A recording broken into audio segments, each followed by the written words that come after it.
Домашната работа во Македонија и понатаму е невидлива. Лесно се врши дискриминација во однос на условите за работа, но се кршат и човековите права. Бебиситерки, негователки на постари лица или посебни потреби, шивачки, домашни помошници, работници што цепат дрва или одржуваат градини. За нив нема никаква евиденција, не се знае ниту нивниот точен број во државата.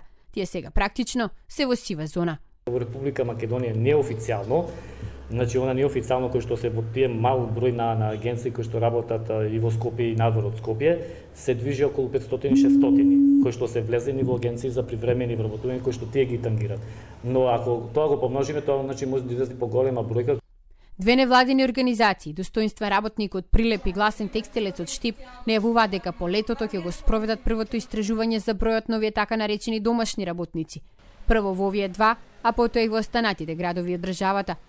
Во земјите во развој, овие работници опфаќаат од 4 до 12% од платеното вработување. Околу 83% од нив се жени или девојки.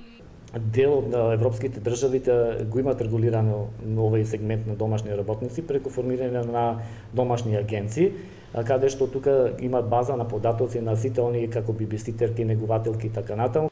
Од Сдруженијето што го спроведуваат проектот очекуваат дека ќе се вклучи Министерството за труд и социјална политика, за да можат овие работници конечно да се вклучат во системот и да добијат рамноправен статус.